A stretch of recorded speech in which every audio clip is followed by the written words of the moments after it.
invitada a esta hora en el informativo del Eje Cafetero. El reloj marca las 6 de la mañana, 38 minutos. Aquí estamos en vivo y en directo a través de Qué Buena 92.1 FM en el informativo del Eje Cafetero. Estamos también online en el canal de televisión Risaralda TV y en redes sociales para Colombia y el mundo. Hay un número de WhatsApp para que ustedes envíen audios, mensajes. Si quieren participar de la entrevista, si tienen algún comentario, alguna pregunta, lo pueden hacer por el 320-828-1752, 320-828-1752. Tenemos a esta hora invitada a la doctora Paloma Valencia Lacerna. Recordemos que ella es abogada y filósofa y que es senadora de la República de Colombia por el Centro Democrático. Doctora Paloma Valencia, bienvenida, buenos días, ¿cómo está? Muy buenos días, un saludo a Álvaro, a Abelardo, a todo el equipo y muy contenta de saludarlos en la mañana de hoy y poder hacer contacto con la ciudadanía del Eje Cafetero. Muchas gracias. Doctora, pues la noticia ayer tarde, noche, histórico, fue aprobado pues en último debate el proyecto de ley que busca prohibir las corridas de toros en el país. Ahora pues el texto entra en conciliación y de ser aprobado por las plenarias de Cámara y Senado, pasará a la sanción presidencial para convertirse en ley de la República. Recordemos que el representante por el Partido Verde, Alejandro García, de aquí de Risaralda precisamente, fue quien presentó este proyecto. ¿Qué concepto tiene usted, qué opina usted de esta aprobación? Pues vea, yo no soy taurina, no me gusta, no voy a toros, pero a mí me parece muy grave el camino de uno andar imponiendo gustos. Me parece que es sumamente complicado que en un país donde por un lado los mismos promueven que uno pueda abortar un bebé hasta los 9 meses, no pueda hacer una corrida de toros. Parece que estamos llegando a unas cosas muy complicadas porque entonces no es que los toros no los maten, los toros los van a seguir matando solo que en los mataderos. Y yo si fuera toro, prefiero que me maten en una corrida de toros. Yo creo que uno tiene que dejar que las cosas se vayan acabando como es natural, porque hay un movimiento hoy de respeto por los animales, por los seres que sienten, pero pues sí me parece muy complicado que unos gustos se impongan sobre los otros. Bueno, doctora, hablemos de la Ley de Educación del Gobierno. Hombre, pues esa es una ley que yo esperaría que hubiera sido bien buena, porque es que la educación sí tiene que ser una de las cosas en las que mejoremos, pero no porque abren un poco de cupos para que la gente se eduque, pero no le sirva para nada, sino para que logremos transformarle la vida a las personas, dándole calidad educativa, para que la gente que se puede educar pues lo haga y pueda tener una mejor condición en su vida. Pero me parece que el proyecto de ley del gobierno es más paja que cualquier cosa, ¿no? Listas de 18 derechos fundamentales, derecho fundamental a la educación de los presos, de la madre, de la víctima, no, un montón de declaraciones, pero no hay realmente nada que le permita a uno decir que va por buen camino. Eliminan todos los contenidos de calidad, de evaluación de docentes, de evaluación de estudiantes, no incluyen ni siquiera una mención a las habilidades de lectoescritura, matemáticas y ciencias, que son las que evalúan las pruebas PISA, en las que nos va tan mal a los colombianos, a nuestros niños. Yo creo que es un proyecto que tiene mucho por mejorar y que ojalá se mejore, porque es que estamos a puertas de la entrada de la inteligencia artificial y eso va a significar un enorme reto, no solo para Colombia, sino para todos los países del mundo. Cómo tiene que ser la educación con la inteligencia artificial y dónde nos vamos a centrar y cuáles son los retos que tenemos que afrontar. Creo que hay una oportunidad perdida en ese proyecto. Doctora Paloma, cambiando de tema, hablando de la situación del sistema de salud que está presentando el país.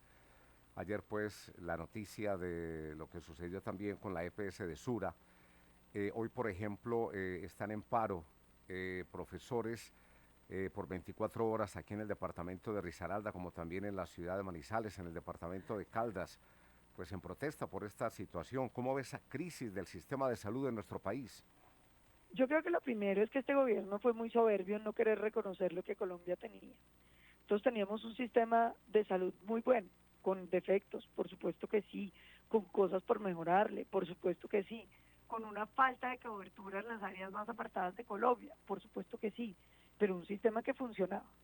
No funcionaba si usted lo comparaba con el mejor sistema que usted se puede imaginar, pero si va y lo compara con el del Perú, con el de Ecuador, con el de México, con el de Argentina, pues usted tenía que decir Colombia tiene mejor sistema de salud que casi todos en el continente, incluso teníamos mejores indicadores que Canadá. Entonces a uno sí le da mucho pesar pensar que los colombianos nos hayan llevado a la destrucción de nuestro sistema. ¿Por qué Sura se retira? Pues porque llevan perdiendo plata los 2 años del gobierno Petro y eso tiene un límite.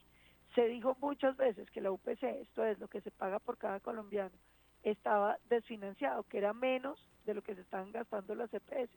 El gobierno que no, y después que sí, que después iban a mirar, pero lo que hicieron fue generar lo que llamó la ministra Corcho la crisis explícita, es decir, dañar el sistema para obligar a la reforma. Entonces lo destruyeron porque es que la EPS Sura pierde y pierda plata, a eso súmele que los presupuestos máximos, que es lo que se paga por fuera del plan obligatorio de salud, porque usted se lo ganó vía tutela, porque se lo recetó un médico, se lo tiene que pagar la EPS, pero después lo debiera pagar el Estado.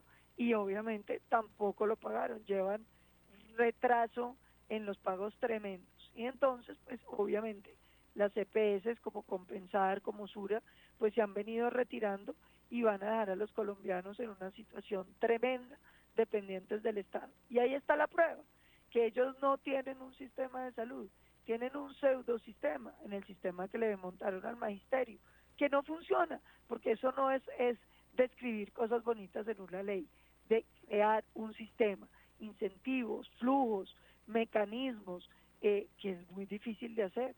Y entonces pues están descubriendo que el agua moja. Primero, que el sistema que teníamos los colombianos no era malo.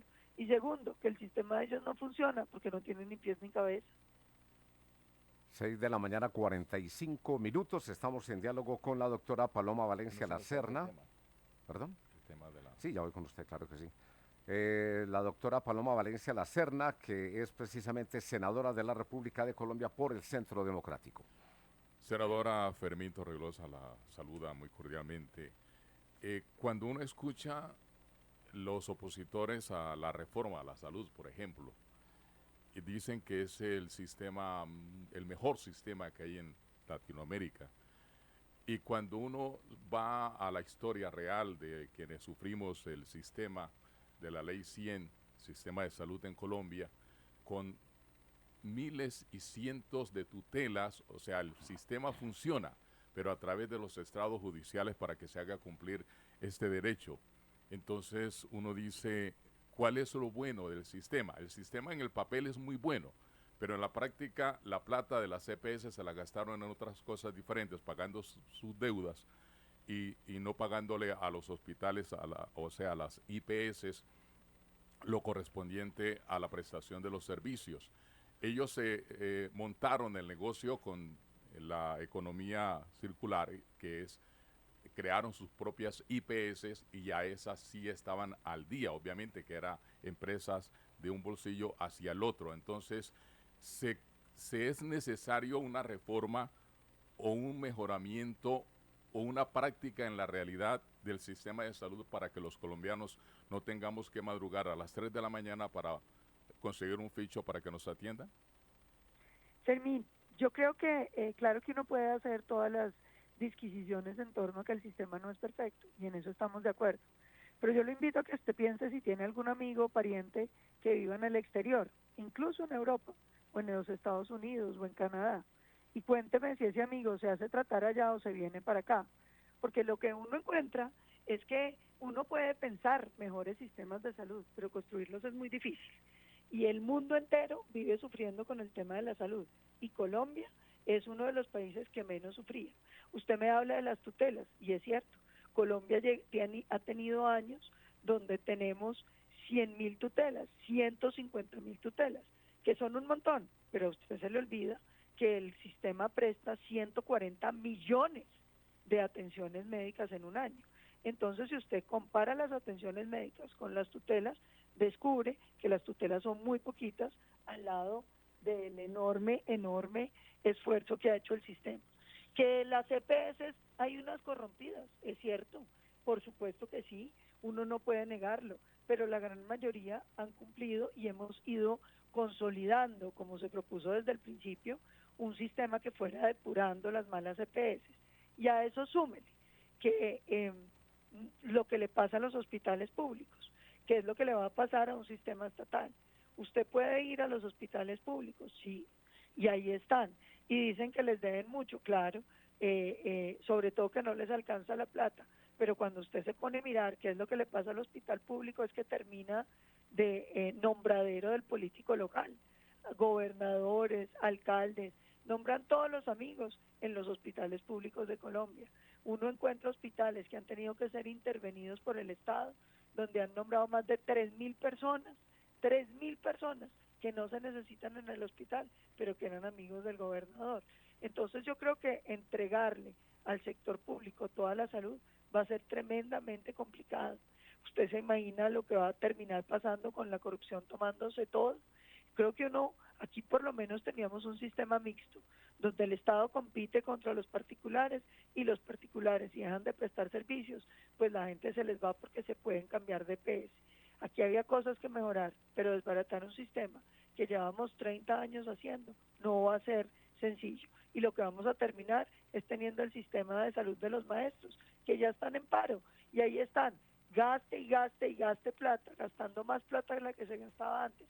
Y eso se puede hacer, Fermín, porque ellos son poquitos, pero cuando sean los colombianos la plata se va a acabar y vamos a volver a las épocas del Seguro Social, donde en octubre, noviembre ya no había plata y la gente no había cómo atenderla. 6 de la mañana, 50 minutos. Doctora Paloma Valencia Lacerna, senadora de la República, cambiando de tema nuevamente, hablemos de la seguridad del país. Hay una preocupación muy, muy grande en Colombia por la inseguridad que se tiene en este momento, delincuencia común, que los robos que están matando, fuera de eso las disidencias de las FARC haciendo bellezas. Es un problema bien grande y la gente está nerviosa, la gente tiene miedo, la gente está temerosa con la inseguridad que tenemos en Colombia en este momento. Pues claro que tiene que estar nerviosa y muy preocupada porque es que este gobierno fijó esos ceses al fuego. Desde el principio se dijo que esas guerrillas no los estaban cumpliendo. Nunca quisieron hacer una auditoría de si se estaba cumpliendo o no. Y los ceses al fuego los utilizaron los grupos ilegales para tomar control de más territorio. Así lo denunciamos nosotros durante mucho tiempo. Fíjese el fenómeno del departamento del Cauca. Empezaron los ceses al fuego y fue el crecimiento desbordado de las guerrillas sobre los municipios. A eso súmele que decidieron que ya no había que hacer política antidroga, que es que la erradicación era mala, que la fumigación era mala, que ellos solo iban a hacer incautación. Y bueno, empezaron a hacer incautación con unas cifras bien parecidas a las del gobierno Duque, un poquito más altas, pero nada significativo. Lo que pasa es que en el gobierno Duque además había erradicación forzada, que en este gobierno se acabó. Había destrucción de laboratorios, cuyas cifras son más bajas en este gobierno. Había incautaciones de precursores químicos, que en este gobierno las cifras son más bajas. Entonces los grupos ilegales están llenos de plata y que son además los que financian las bandas criminales del microtráfico dentro de las ciudades. Y a eso sumen el descuido con la minería criminal, que está regada por el país. Entonces el escenario que tenemos es hoy, grupos ilegales tomando control de vasto territorio, llenos de plata, y el resultado pues es evidente. Las disidencias han aumentado su control territorial, pasando de 230 municipios a 299. Las FARC, el ELN creció 40 municipios, quedando en 230. Y a eso súmele que los hombres en armas ilegales, en este año y medio de gobierno de Gustavo Petro, crecieron en más de 3.500 hombres, ubicándonos en el número de hombres armados que teníamos antes de la firma del Acuerdo de La Habana. Senadora, pues otra de las noticias esta semana es el pronunciamiento de la senadora Isabel Zuleta del Pacto Histórico, hablando precisamente de la propuesta de la reelección de Gustavo Petro y la constituyente de que tanto se está hablando también por estos días. Pues a uno le da la impresión de que ellos quieren la constituyente precisamente para eso, para la reelección de Petro o para alargarle el periodo a Petro, porque en eso es que están. Pero bueno, yo veo que hay un cerco muy firme de todos los sectores políticos, incluyendo sectores que votaron por Gustavo Petro, que están diciendo no a la constituyente. Aquí lo que tiene que haber es defensa de las instituciones colombianas y que Gustavo Petro salga a las 3:30 de la tarde del 7 de agosto del 26 y podamos tener otro presidente, como ha sido la tradición democrática de Colombia. Aunque el tema de la constituyente y de la reforma a la constitución para el tema de la reelección para ustedes, los del Centro Democrático, es muy familiar, ¿no? Hay que recordar que Uribe intentó, bueno, logró volver la constituyente una colcha de retazos para hacerse reelegir y luego intentó nuevamente, pero el Consejo de Estado se lo prohibió, o sea que se lo negó, o sea que esto para ustedes es muy familiar. A ver, Fermín, te corrijo algunas cosas que dices imprecisamente. Lo primero fue que el presidente Uribe no hizo una constituyente, hizo una reforma constitucional que avaló la reelección y lo eligieron no a través de alargarle el periodo, sino por una votación de los colombianos que ganó también en primera vuelta. ¿Qué pasa?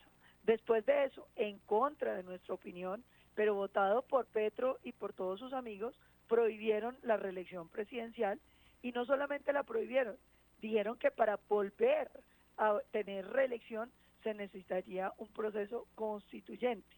Entonces el presidente Petro, para poder modificar la constitución, tiene que ir a una constituyente. Pero es que en las constituyentes no solo se saca la reelección, se cambia el modelo económico, se pueden cambiar las estructuras de las instituciones, es decir, es una puerta que cuando uno abre no sabe para dónde va a salir. Pero también te quiero recordar que fue la Corte Constitucional y no el Consejo de Estado el que dijo que no se podía hacer una segunda reelección, decisión que acató el presidente Uribe y que por lo tanto no tuvo reelección. También vale la pena que los oyentes recordemos que el presidente Uribe dejó la presidencia con una popularidad del 80%, mientras el presidente Petro la tiene en el 30-35%. Sí, sí, sí, exacto. Admito las imprecisiones de las entidades. Por ejemplo, la Corte Constitucional, pero sí, iba con la intención de una segunda reelección. Y a eso es lo que se ya puede llamar perpetuarse en el cargo, en el puesto, en la presidencia de la República. Gracias a Dios, la Corte pues negó esta posibilidad y que fuera el Congreso de la República que a través de la constituyente se pueda ejercer este ejercicio que no le conviene a la democracia en nuestro país. Pues yo creo que la reelección no es una figura mala, Fermín, cuando los países logran madurar democráticamente. Por ejemplo, un alcalde que usted elige en una ciudad, a los 4 años está más o menos aprendiendo cuáles son los retos y cómo debe manejar. Y resulta que apenas aprende, ya no lo puede usted reelegir. Muchos de los países del mundo tienen periodos con una reelección y yo creo que eso ha logrado dar estabilidad, pero eso es un debate distinto, porque aquí lo que estamos hablando es de la posibilidad de una constituyente, que es un tema distinto, no es una reforma constitucional, es abrir la puerta a la modificación de toda la estructura del Estado. Entonces yo creo que son temas distintos. Bueno, senadora, pues agradecerle mucho estos minutos en el informativo del Eje Cafetero. Cuéntenos cómo amanece la capital del país hoy, cómo está Bogotá. Muy fría, con mucha nube y mal día. Pero bueno, amanece, que es lo importante, con ganas de trabajar y de salir adelante y de que Colombia pueda progresar. Aquí en Dos Quebradas también fría la mañana, Pereira lo mismo, lloviendo mucho, fuerte aguacero a esta hora de la mañana también. Así que ese fenómeno de la niña como que se nos vino de encima, ¿no? Así es, se nos vino, pasamos del niño tan seco y tan difícil a esta niña tan difícil también porque van a venir seguramente muchos derrumbes y tragedias ambientales también. Senadora Paloma Valencia La Serna, pues muchas gracias, un feliz día, le deseamos muchos éxitos. Muchísimas gracias, un saludo cariñoso para todos y un feliz día. Muchas gracias. Son las 6 de la mañana, 58 minutos.